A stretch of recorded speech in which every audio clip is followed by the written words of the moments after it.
It was the kind of morning where no one looks up. The sun was already too bright for October, and the street hummed with the usual disinterest of city life.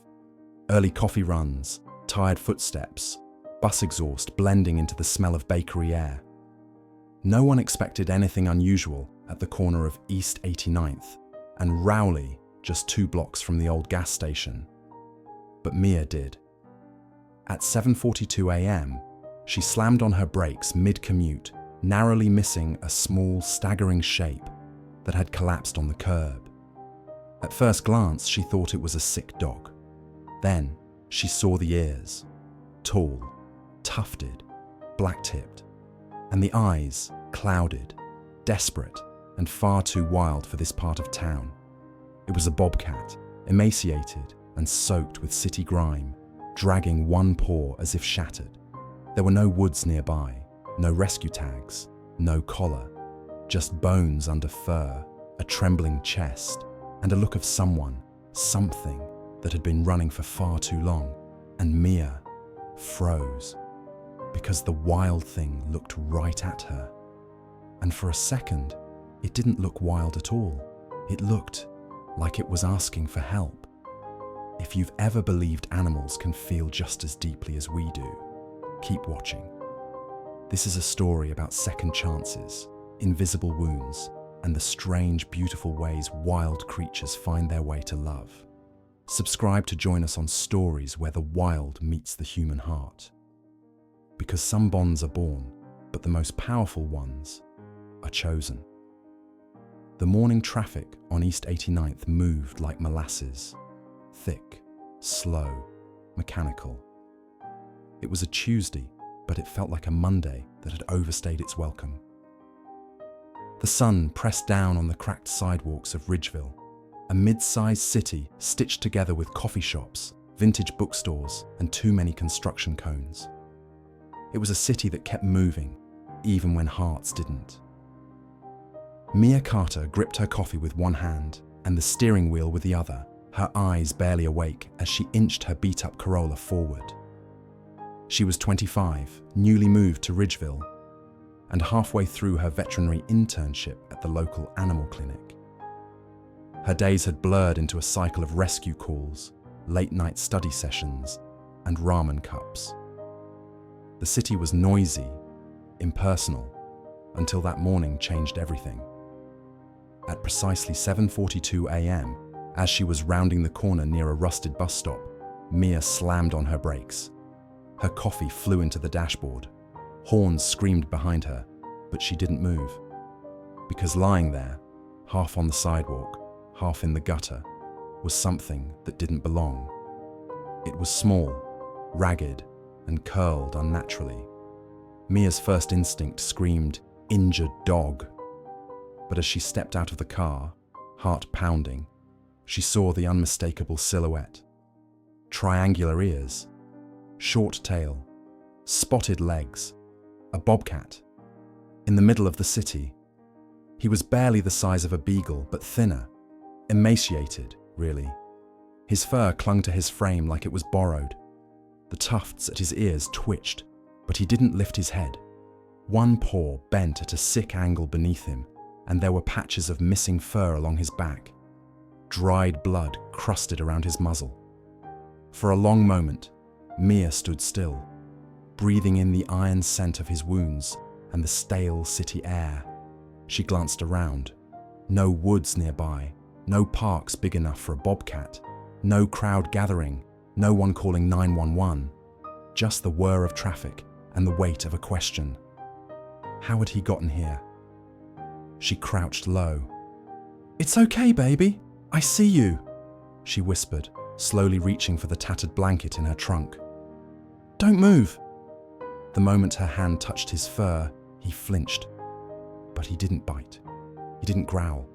He simply opened his eyes, faded amber, cloudy at the edges, and stared at her. Not like prey, not like predator, like someone who was waiting. She swaddled him gently, like a newborn. He was warm, too warm, feverish. His breathing was fast but shallow. Mia had treated enough animals to know he wouldn't make it much longer without help. Her hands shook as she lowered him into the back seat. Her roommates would freak. She could already hear the argument. "Mia, are you out of your mind? A wild animal." But she didn't care. She drove straight home. Back at her loft, the city melted away behind brick walls and the hum of fluorescent kitchen lights. The apartment was an open studio on the second floor, with second-hand furniture and a lingering smell of lavender from her roommate's diffuser. Mia laid the bundle on a folded towel beside the radiator. Her roommate Kara gasped the moment she walked in. "What the, Mia, is that a bobcat?" "Yes." "Like an actual wild bobcat?" "Yes." "You brought it home?" "He's not dangerous. He's dying." Mia barely heard the argument that followed. She was already crouched beside the wounded animal, pouring saline onto a cloth and dabbing at his crusted eye. He didn't move, just blinked. The injury on his leg was bad, likely fractured. The pads of his feet were raw, like he'd run on hot pavement for days. There was a gash near his flank, deep but not fresh. She cleaned him gently, murmuring the whole time, "You're gonna be okay. I've got you now." She named him Ash that night for the color of his coat and for the way he seemed to have risen from something burned and broken. That first night, he didn't eat. He barely drank. But he watched her, head tilted slightly, eyes wide but not fearful. And around 3 a.m., Mia woke to find him dragging himself, limping, trembling, out of the corner. He collapsed again, just beside her bed. His head rested on the edge of the mattress, where her hand had fallen in sleep. He didn't want to be alone. The next morning, she skipped her shift. She called every wildlife agency in the state, voicemail after voicemail. The local rescue line was backed up for days. When she tried animal control, the dispatcher paused when she explained the situation. "A bobcat in downtown Richville?" "Yes. A baby. Maybe 5 months old. He's in really bad shape. Ma'am, you need to turn that animal in immediately." "I can't. If I do, he'll die." Silence. "We'll call you back." They didn't. So Mia stayed, and so did Ash. She set up a little recovery space by the window, towels, a heating pad, a low bowl of water. On a whim, she laid out her old dog's bed from storage. Ash sniffed it once, then curled up inside, tucking his broken leg beneath him, like it hurt less when hidden. Kara, despite her protests, started Googling what do bobcats eat and how to splint animal legs.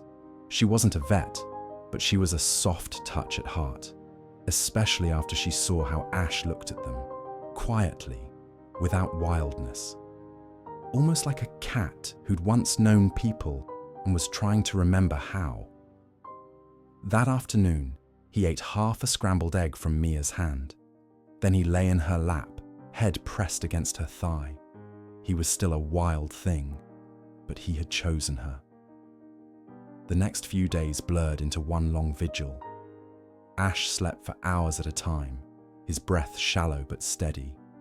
The swelling in his leg began to ease, and the wounds on his back turned from angry red to pale pink under Mia's daily care. She kept a detailed log, temperature, appetite, hydration, all the signs of infection or recovery she could track. He didn't hiss, he didn't fight, he just watched her, like she was the only thing tethering him to this world. By the 5th night, he followed her across the apartment with his eyes. By the 6th, he limped after her, slowly, hesitantly, but with purpose. If she left the room, he'd cry, a low, rasping sound that cracked her heart in two. And when she returned, his body would relax as if gravity had released him. Mia had grown used to the weight of animals clinging to survival.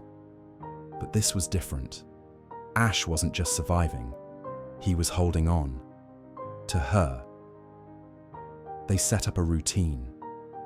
Every morning, after changing his bandage and checking his vitals, Mia would sit cross-legged on the hardwood floor and hand-feed him tiny pieces of cooked chicken. Ash would eat slowly, delicately, sometimes resting his chin on her knee between bites. Outside, the city moved as it always did. Bus engines, foot traffic, neighbours shouting on stoops. But inside their second-floor loft, time felt suspended. Every movement between them was slow, tender, and wordless. By the second week, he began exploring. At first, just the living room, sniffing couch cushions, nosing at corners. He jumped, once, onto the low windowsill and pressed his nose to the glass, watching pigeons flap down onto the power lines. Then, to everyone's disbelief, he started using the litter box. "Did you teach him that?" Kara asked, blinking. Mia shook her head. "Number, I think someone else did." That realization hit harder than expected.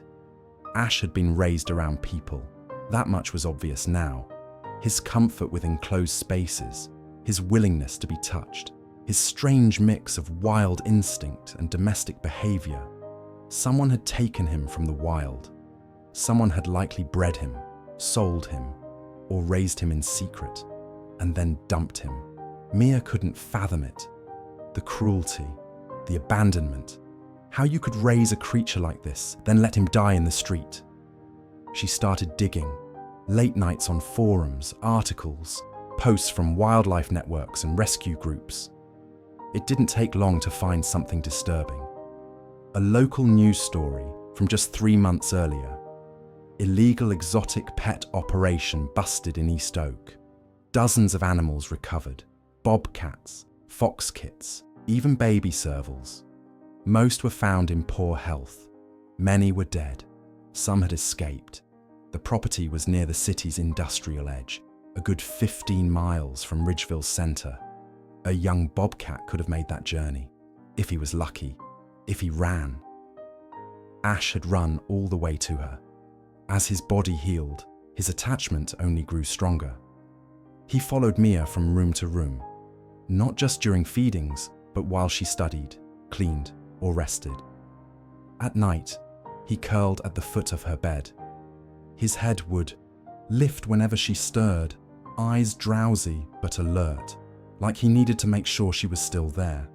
If she left for class or a shift at the clinic, he'd wait by the door. And when she returned, he'd greet her like a dog, ears high, tail twitching, pacing in excited little circles. "I think he's imprinted on you," Kara said one night, watching Ash rest his chin on Mia's lap as she typed. "He doesn't just like you, Mia. He needs you." Mia didn't answer. She just gently scratched the tufted fur behind his ears, her heart aching with something she couldn't name. But the outside world hadn't forgotten. One evening, a letter arrived from the Ridgeville Department of Animal Services, a plain envelope. No return address, just one folded sheet inside.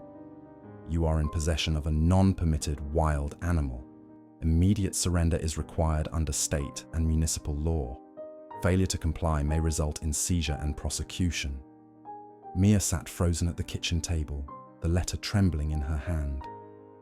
Across the room, Ash lay curled on the rug, half asleep after a game of chasing a wadded-up sock. He looked peaceful. He looked home. The panic came later. The dread. The crushing sense that this fragile thing, this bond that had formed in silence and blood and quiet trust, might be ripped away by law she couldn't argue with. She didn't sleep that night. She sat beside him instead, legs crossed, her palm resting gently over his chest as he breathed. What would they do to him? Sedate him? Cage him? Euthanize him if no proper sanctuary took him? He wasn't just a wild animal anymore. He was family. Mia didn't tell anyone about the letter, not even Kara. She folded it and tucked it behind the fruit bowl, like hiding it would buy her time.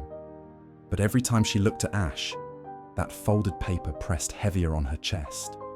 She couldn't focus at work. She overfed the clinic's parrot. She nearly gave antibiotics to the wrong dog, all because of the countdown ticking in her head. If animal control followed through, he'd be gone. She tried calling the number listed in the letter, but the line rang out. She emailed, no reply. In desperation, she posted to a small wildlife rehab forum, asking what others had done in similar situations. Only one answer came back, and it chilled her. If they classify it as illegal possession of dangerous wildlife, they don't need your permission to take him. Mia couldn't accept that. So she turned to the only weapon she had left. His story. She posted a video. It was shaky, filmed from her phone, just a few minutes long. No filters, no editing, just Ash, playing with a paper ball, nudging his head under her arm, curling beside her as she read a textbook aloud. At the end, she spoke softly. "This is Ash. I found him dying on a sidewalk 3 weeks ago. Animal control hasn't come to help. Now they want to take him. I'm not asking to make him a pet. I just want him safe. He trusts me. Please, help us find a way he can stay somewhere he feels loved." She hit post and set the phone down. Within hours, it had 12,000 views. By the next morning, it had over 250,000. The comments came like a flood. "That cat's not wild. He chose you. This is the only kindness he's known. If they take him, they'll break him." People reshared the video with hashtags. "Let Ash stay," "Ash the Bobcat," "Wild Hearts Deserve Home." Local news stations reached out. Mia was interviewed over Zoom. She tried to keep her voice calm, but her eyes burned. She spoke about animal rescue, trauma bonds, and how wild creatures weren't made for cages. But some weren't made for the forest anymore either. By the end of the week, Ash's story had crossed state lines. But with the visibility came risk. A second letter arrived, this time in a manila envelope, official and cold. A compliance notice. Mia had 5 days to either surrender Ash to state wildlife custody or face legal consequences. That night, she lay awake again, listening to the soft, steady sound of Ash breathing at the foot of her bed. She remembered something her grandmother used to say when she was small. Sometimes, when something finds you, it's not by accident, it's by need. Ash hadn't just survived. He had found her, and now it was Mia who needed saving. On day 4, the phone rang. It was a voice she didn't recognize. Calm, older, almost gentle. "Hello, is this Mia Carter?" "Yes." "My name's Karen Hollis. I run the Ridge Haven Wildlife Sanctuary out in Maple Heights. I've been following Ash's story, and I think I can help." Mia sat down slowly, heart racing. Karen explained. She was licensed, long established, and had space, real space. Not cages, but large outdoor enclosures built like natural habitats. Hollow logs, climbing platforms, hidden dens. She rehabilitated bobcats, lynxes, even a cougar once. But she was getting older and needed help managing the sanctuary. "I can't promise everything," Karen said, "but I can promise he'll be safe. And if you're willing to work with us, there's a way you can stay in his life." Mia didn't cry, not until the call ended. Then she fell apart. The next day, they packed his things. A worn towel he always slept on, his food bowl, the old toy sock he refused to give up. Kara helped carry him to the car, wrapped gently in a blanket. He didn't resist, but he didn't look out the window either. He just stayed close, head pressed against Mia's leg, as if sensing this goodbye felt different. The drive to Maple Heights was quiet. 1 hour out, the landscape shifted. Concrete gave way to pastures. The sky widened. Trees lined the road, still golden with the end of fall. When they arrived at the sanctuary, Karen met them at the gate. She was silver-haired, denim-clad, and had eyes that held the patience of someone who had seen more goodbyes than most. "This way," she said gently. She led them past the visitor trail, through a secured gate, and into a quiet, grassy enclosure surrounded by tall fencing. Inside was a structure built like a miniature forest. Logs, platforms, a man-made den with straw and fleece inside. "It's not the wild," Karen said, "but it's his." Mia stepped in, carrying Ash in her arms. He sniffed the air. For a moment, he froze. Then he moved. Slowly, cautiously, he walked out of the blanket and into the grass. He didn't bolt. He didn't hide. He looked back once, just once, at Mia, and then he lay down, his back to the rising sun, like he understood. Ash didn't cry that first night. He didn't pace, or claw at the fence, or make the sorrowful yowls Mia had feared. Instead, he found a shaded corner of the enclosure, under a curved branch where the wind smelled like pine mulch and hay, and lay there, silent, watching. Karen gave Mia a folding chair and a thermos of tea. "Stay as long as you want," she said, before retreating toward the main lodge. "He knows you're still here." Mia sat in that chair for 3 hours, hands trembling, her eyes never leaving Ash. It felt wrong, like leaving a child on a doorstep. But it wasn't abandonment. She reminded herself that this was the only way to give him a life that wouldn't end in a cage or court case. And somehow he seemed to understand. At dusk, he rose. He stretched carefully, tested the low branches, sniffed at a pile of leaves as if something in his instincts flickered awake. Then, slowly, hesitantly, he walked toward the den built into the far wall. He paused at the entrance, turned, looked at her, and vanished into the straw-lined dark. Mia returned every day that week. Sometimes she brought food, quail eggs, bits of chicken liver, small offerings that reminded him she was still his. Other times, she just sat on the grass beside the fence, reading aloud as she used to back in the apartment. Karen said he always listened. Even when he didn't come close, he was nearby, tucked behind logs or high on a platform, ears twitching with every word. By the 3rd week, Ash began meeting her at the gate. He'd trot over, not tame, not eager, but calm, curious, willing. He rubbed his face on the bars when she extended her fingers. He chirped, a soft, bird-like sound she hadn't heard since the day she found him. One afternoon, as she left, Karen put a hand on Mia's shoulder. "You two have a bond that most people spend lifetimes chasing. Don't lose it." Mia didn't answer. She just looked back at Ash, who was now lounging on a boulder in the fading sun, like he'd always belonged there. That winter, Ridge Haven offered Mia a part-time job, helping with animal care, enrichment, and socialization. She didn't hesitate. It meant early mornings and long drives, but it also meant Ash. Every day, legally, safely. And slowly, she became part of the sanctuary family. She learned the personalities of every creature, how the one-eyed fox liked her meals frozen, how the cougar refused to eat if someone was watching. She learned how to build scent trails through straw, how to mimic prey behavior with feather lures, how to speak without words. But Ash was different. He didn't need distraction. He needed presence. He didn't want toys. He wanted time. Spring came, and with it, change. Ash had grown.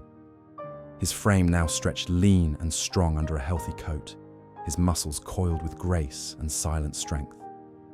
The limp was gone. The wounds were long healed. But his eyes, those wide amber eyes, still searched for Mia each morning when she arrived. And when she crouched beside the gate, he always came. The sanctuary became more than a job.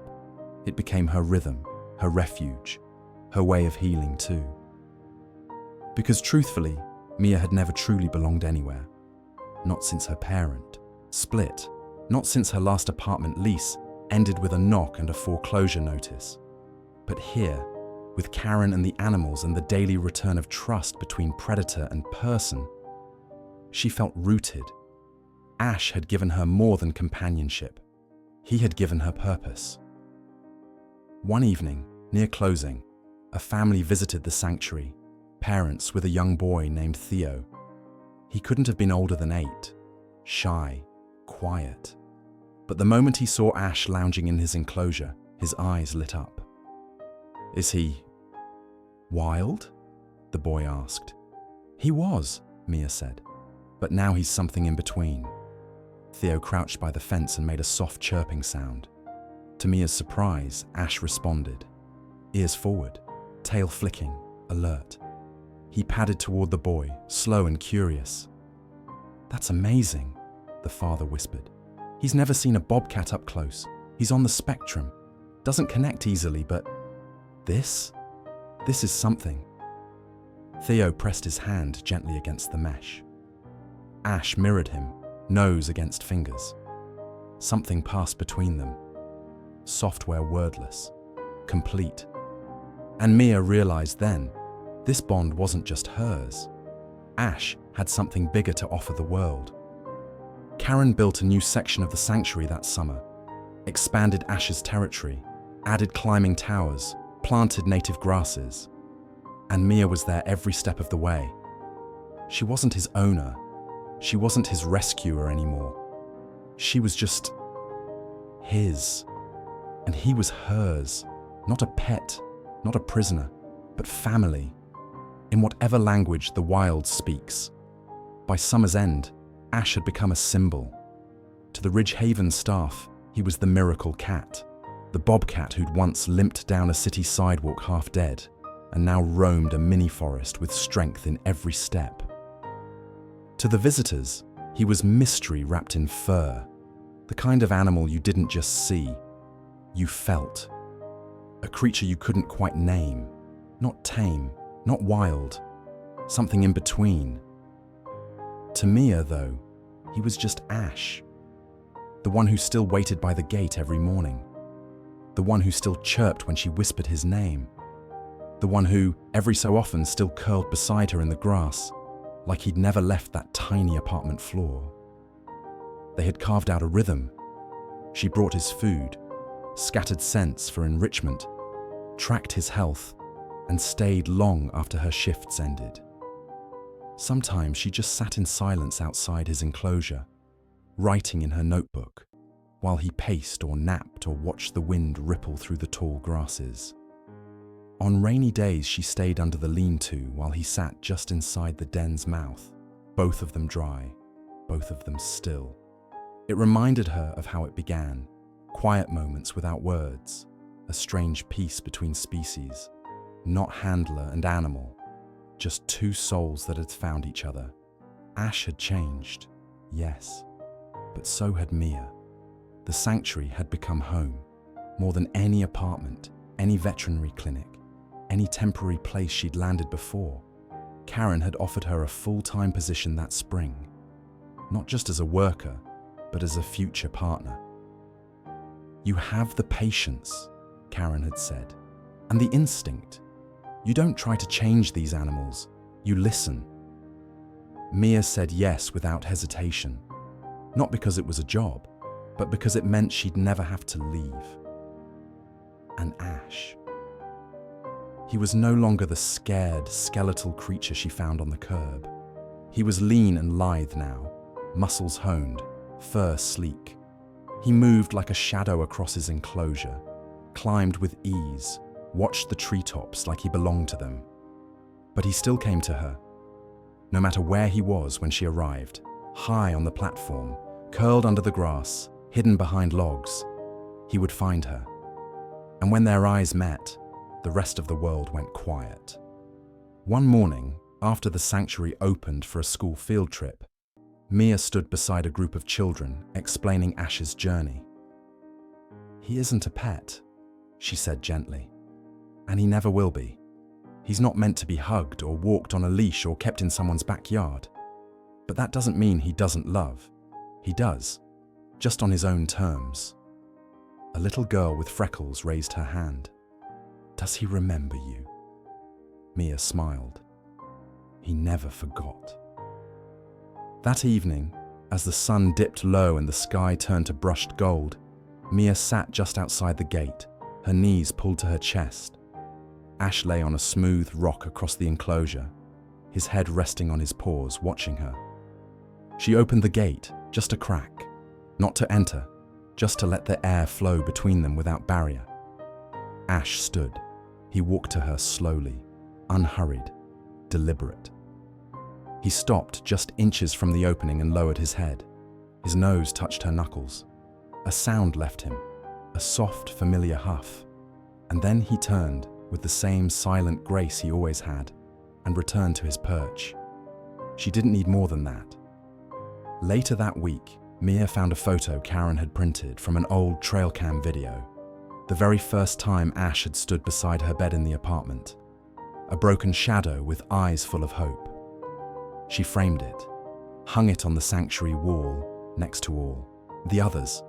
Foxes, fawns, hawks, raccoons, animals that had passed through, healed, and moved on. But Ash wasn't one of those. He hadn't moved on. He'd stayed. Today, Ash is 8 years old. Visitors still come from all over to see him. Children draw his picture in crayon. Teens whisper when he walks past like he's magic. Adults, some who remember the viral video, still tell Mia, "I followed his story. I always wondered what happened." She tells them the truth. He survived, he healed, and he made a life.